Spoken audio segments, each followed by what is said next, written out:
Bab 713. Tantangan dari Jason. Namun serangan dari pedang King Tong tersebut hanya membuat puppet raksasa itu terhenti sebentar saja. "Kenapa kamu masih terbengong di sini?" kata Ye Zun sambil berlari mendekati si brewok dan menggendongnya dengan pundak.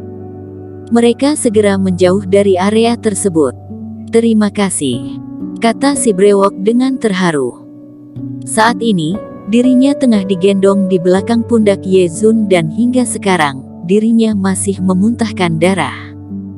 "Tidak perlu berterima kasih lagi. Kita akan mati di tempat ini jika tidak segera melarikan diri," kata Erik dengan tidak berdaya. Di bagian depan terlihat sebuah bangunan kuno berwarna emas. "Ini adalah kesempatan terakhir kita. Kita semua akan mati jika tertangkap oleh puppet raksasa ini." Mereka bertiga merasa begitu putus asa melihat kekuatan puppet raksasa yang semakin kuat itu dan kecepatan puppet raksasa itu semakin tinggi. Saat ini, jarak puppet raksasa itu sangatlah dekat dengan mereka. "Kita hanya bisa berserah pada bangunan tua ini. Aku tidak percaya kalau puppet raksasa ini bisa mengikuti kemanapun kita pergi," kata Ye Zun dan mereka bertiga pun masuk ke dalam bangunan kuno berwarna emas itu. Puppet raksasa itu pun mengarahkan tinjuannya ke arah mereka bertiga. Namun tinjuan itu tiba-tiba terhenti dan puppet raksasa itu terlihat membeku di depan bangunan kuno ini. Terlihat jelas kalau puppet raksasa ini tidak mampu masuk ke dalam bangunan kuno berwarna emas ini. "Kita sepertinya tertolong kali ini." Mereka bertiga pun mulai memantau kondisi di sekeliling mereka. Mereka benar-benar akan putus asa jika mereka kembali menemukan sebuah puppet yang telah mencapai fase kesempurnaan tingkat puncak di bangunan kuno ini. Untungnya, tidak terjadi hal aneh apapun di tempat ini. Meskipun bangunan kuno ini terlihat begitu kosong, namun tidak terlihat adanya jebakan apapun. "Apa yang harus kita lakukan sekarang?" Di depan bangunan ini terdapat sebuah puppet raksasa yang telah mencapai fase kesempurnaan dan terdapat ratusan puppet dalam perjalanan pulang. "Jika kita harus mengurung diri di sini, maka kita tetap saja akan mati kelaparan nantinya," kata si brewok dengan putus asa. "Bersabarlah dahulu, kita harus segera mengobati luka kita setelah memastikan keamanan tempat ini." Erik merasa sedikit tidak berdaya sambil menelan sebuah pil mujarab yang ia keluarkan dari tempat penyimpanannya. Dalam perjalanan ke tempat ini, mereka bertiga mengalami luka yang lumayan parah. Si brewok hanya menghela nafas dan mereka bertiga mulai menjalani proses pemulihan luka. Waktu berlalu begitu cepat, 2 minggu pun berlalu begitu saja. Dalam waktu 2 minggu ini, telah terjadi begitu banyak perubahan di luar sana. Setelah wilayah rahasia ini resmi dibuka, begitu banyak pejuang yang mendapatkan energi tambahan dan membantu para pejuang itu untuk meningkatkan kemampuan mereka. Dan salah satu orang yang mengalami perubahan paling drastis adalah Jason yang berasal dari keluarga Dong. Sesuai informasi yang ada, Jason mendapatkan sebuah energi dari sebuah wilayah rahasia yang mampu meningkatkan kultivasi miliknya. Setelah keluar dari wilayah rahasia itu, Jason pun pergi menentang Yudius dan hal ini menggemparkan dunia bela diri. Setelah melakukan hal itu, Jason kembali membunuh salah satu pejuang terkenal yang telah mencapai fase kesempurnaan. Hal ini juga menjadikan dirinya masuk ke dalam peringkat ke-6 dalam sekte Wendao. Nama Jason menjadi begitu terkenal hanya dalam waktu yang singkat. Bahkan dia juga mampu mengalahkan Mason yang merupakan putra suci dari keluarga Dong. Ada sebagian orang yang berkata kalau Jason akan menggantikan kedudukan kakaknya sebagai putra suci keluarga Dong. Saat ini, Jason sudah tiba di depan pintu sekte Qin. "Erik, aku sudah tiba," kata Jason dengan nada dingin sambil menatap pintu sekte Qin tersebut. Bertempur dengan Erik adalah sebuah hal yang sangat ia nanti-nantikan dan semua memori buruk yang ada dalam benaknya hanya bisa dihilangkan jika dia bisa membunuh Erik sekarang juga. Jason lalu mengarahkan jari tangannya ke arah pintu sekte Qin tersebut dan terlihat sebuah energi mengalir keluar dari dalam jarinya. Sebuah energi lalu mendarat pada pintu tersebut dan menghancurkan pintu tersebut. "Apa yang sedang kamu lakukan?"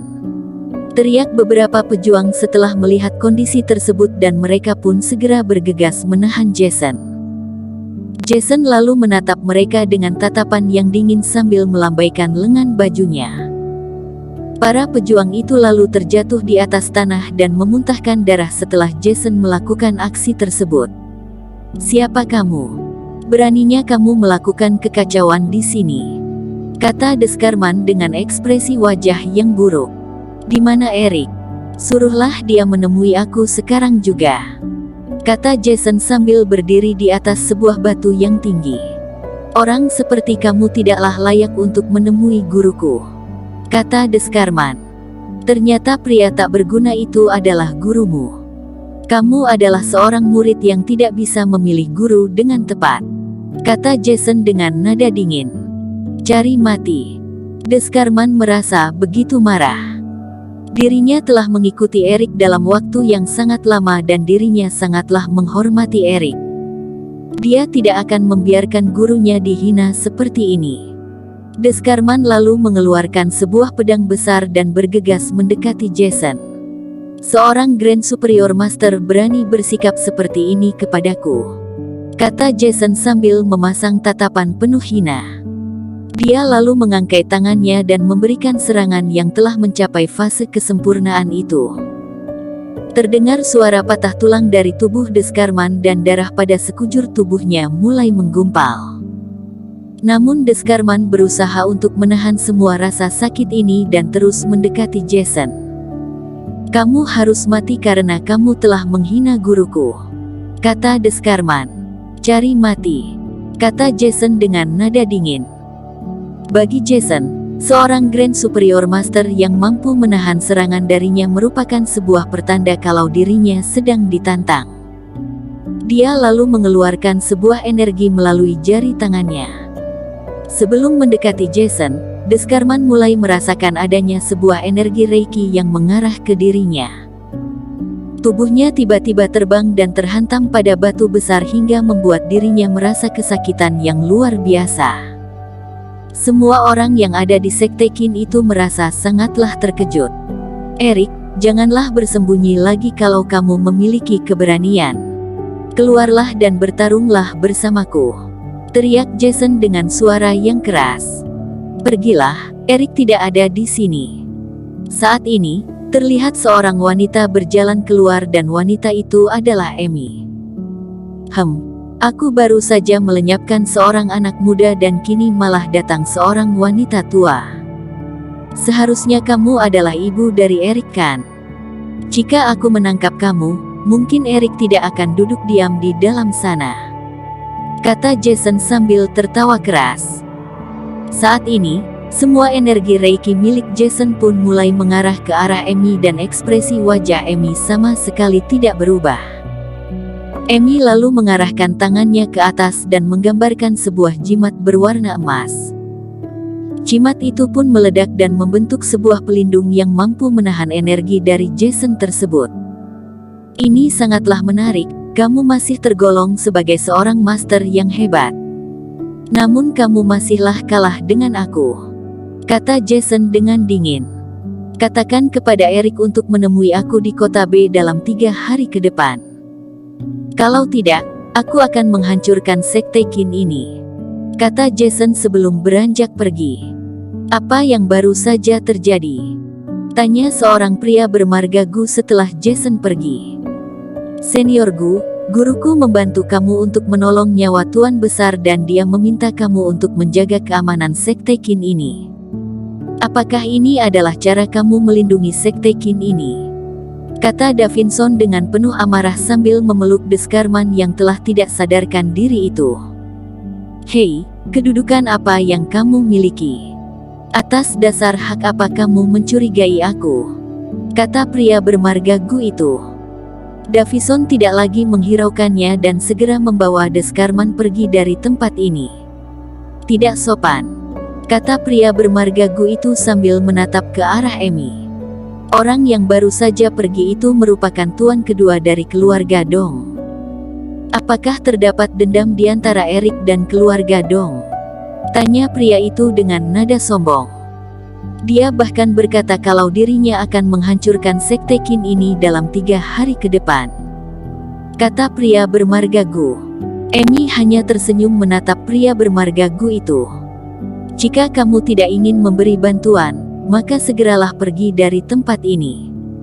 Kata Emi. Begitu banyak orang yang bahkan tidak pantas untuk membersihkan sepatumu. Untuk apa kamu bersikap sok hebat seperti ini? Keluh pria itu setelah melihat Emi pergi dari tempat ini. Bersambung. Terima kasih telah menonton video ini sampai akhir. Jangan lupa subscribe dan nantikan kisah episode selanjutnya hanya di Novel Story. Salam.